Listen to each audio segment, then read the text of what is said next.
Sushi, kebab, Palace, sushi, kebab, palace, sushi, kebab. palace. Donc, je vous présente en 3 mots, en 3 phrases. Je vais essayer d'être bref. Vous ne me reprenez pas. De toute façon, vous aurez le temps de vous présenter après, puisque c'est comme ça ici. C'est un peu la tête à l'envers, les yeux dans les étoiles. Donc, notre invité aujourd'hui est un véritable mercenaire de la pensée, un philosophe de l'action, finalement, ou un homme d'action qui s'est fait philosophe, un missionnaire de l'esprit, un éclaireur, un aventurier, une lanterne, finalement, un phare, pharos, mais aussi un phallos, un véritable phallocrate, misogyne parfois, mais toujours avec le cœur sur la main, un homme qui sait se donner et qui sait donner aux autres, un homme qui a su prendre la plume à la place de l'épée et parfois aussi dégainer quand il le fallait, car il le faut parfois pour se défendre. Le monde n'est pas un Far West, a-t-il écrit, mais pourtant, on entend bien le cliquetis des éperons. Notre invité d'aujourd'hui va se présenter, va vous dire quelques mots, va vous entretenir de ses petites passions, de ses petites envies, de ses désirs, de ses besoins, mais avec une douceur qui la caractérise, avec cette flamme qui sait l'animer, avec cette étincelle qui sait briller au fond de ses yeux, la nuit, comme ça. Toi et moi, aujourd'hui, nous accueillons Henri Troya. Henri Troya à vous, Henri Troya, l'homme de l'esprit, Henri Troya tout court, trait d'union, point d'exclamation. Point d'exclamation, point d'interrogation aussi. Henri Troya, quelques mots sur vous-même. Eh bien, je suis avant tout... Eh bien, que dire, vous m'avez tellement bien décrit. Eh bien, mes aspirations actuelles sont vraiment la création, la nécessaire inactivité de l'esprit pour pouvoir sortir de cet océan mésozoïque de la pensée, pour arriver à une nouvelle forme de vie, à un trait d'union vers les étoiles, comme vous l'avez dit, si justement d'ailleurs. Je voudrais construire ce véritable vaisseau interstellaire de la pensée qui nous emmènerait tous. C'est peut-être un peu messianique, je le conçois bien, mais c'est vraiment cette quête qui m'habite. Merci beaucoup, Henri Troya. Et dans votre vie de philosophe baroudeur, tout ça, Oui. Ça se traduit comment un petit peu au jour d'aujourd'hui, Au jour le jour. au quotidien comme ça, hein? Eh bien, je pense, bien malgré moi, qu'après toutes ces années de baroud philosophique, en fait, cette sorte de guérilla intellectuelle... Le Bob Denard de la pensée, on veut. Ah oui, un peu, on m'a appelé la barbouze du kantisme. Le Katanguay même, je me souviens. Il y avait une petite blague comme ça en mai 68. Les Katanguay, lesquels? Ah, ceux de la Sorbonne, Oui. en quelle section? En philo. Oui, la mine dada de la rhétorique. Non, c'est très très bien. Eh bien, je pense que maintenant, dans ce marasme informe qui nous a frappé depuis quelques mois maintenant, que l'enfer s'est abattu sur le capitalisme, Un cataclysme. le cataclysme, et pas le catacalisme. Eh bien, je pense que le concept d'envie dans la tradition chrétienne, c'est un vice intrinsèque à l'homme. Par exemple, j'ai envie de faire l'amour à mon chien. Disons que ça n'est pas nécessaire. Et là, c'est le concept de nécessité qui m'intéresse. Par exemple, j'ai besoin de faire l'amour à ma sœur. Vu que c'est un besoin, et par exemple, la chanson de Michel Sardou, j'ai envie de violer des femmes, Oui, de les forcer à m'admirer. oui. Bon, c'est choquant. J'ai envie de violer des femmes, ce n'est pas nécessaire. Pas un besoin. J'ai besoin de les forcer à m'admirer. Oui. J'ai besoin de les forcer à m'admirer. Alors ça va. C'est là la nécessité. Ce qui est intéressant à mon point de vue, c'est dans ce péché, c'est qu'il y a un début, un milieu et une fin. Le début, par exemple, bon, soit on amoindrit la gloire d'autrui, alors soit secrètement, alors ou alors vraiment il est mal outillé. Bon, hein? Oui, Bon, si on réussit, on est content. oui. Si on échoue, on est déçu. Donc, dans cette part d'envie, on a conscience quand même que ça nous fait du mal. Vous voyez? Par exemple, dans la luxure, on peut profiter du sexe, bon, je peux parler de ça, mais on n'a pas conscience.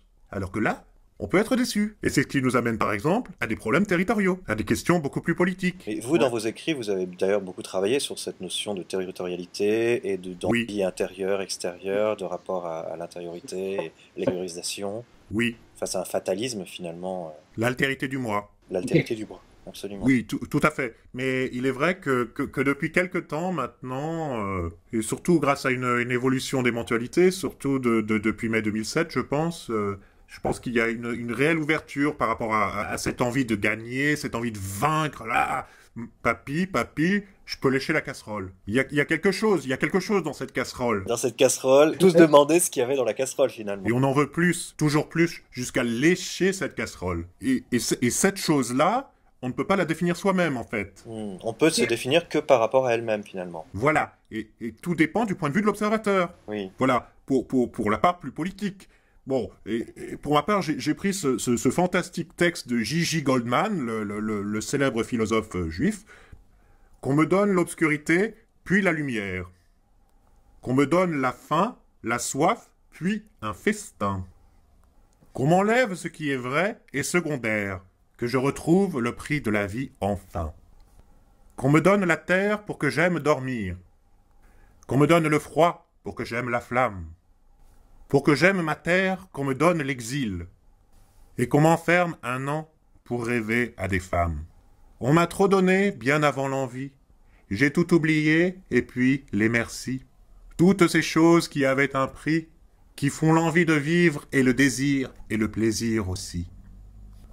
Qu'on me donne l'envie d'avoir envie, qu'on m'allume ma vie. Merci beaucoup, Henri Troya. Nous allons maintenant peut-être prendre part à un petit jeu qu'on aime beaucoup au petit déjeuner philosophique. C'est le portrait chinois de la pensée. Donc, vous connaissez le principe. Hein. Oui. Si l'envie était une femme, elle serait... Marisa Berenson, sans hésiter. Si l'envie était une couleur, elle serait le bleu comme tes yeux. Si l'envie était une émotion, alors elle serait la joie et la volonté de puissance. Si l'envie vous vient après une nuit d'amour, alors, oui, un petit peu. C'est là, je vous vois rougir. Oui, là, un petit peu, là. Je blush, comme on dit à Harvard. Oui, si l'envie me vient après une nuit d'amour, alors je vais chez le boulanger. Terminez cette phrase. L'envie m'a coupé les ailes et pourtant je ne vais pas me couper les... couilles. Vous êtes franco de porc quand même, là. Bon, et puis sinon nous avons quelques questions. Donc, oui. Une question de Marie-Odile S, car nous ne nommons pas les noms de famille ici. Oui. Qui nous écrit de la Creuse et qui voudrait savoir. Oui. L'envie se sublime-t-elle? Alors, c'est une question assez simple et à la fois complexe. L'envie se sublime-t-elle? Alors, oui, merci Marie-Christine S de m'avoir posé cette question. Je pense que l'envie se sublime.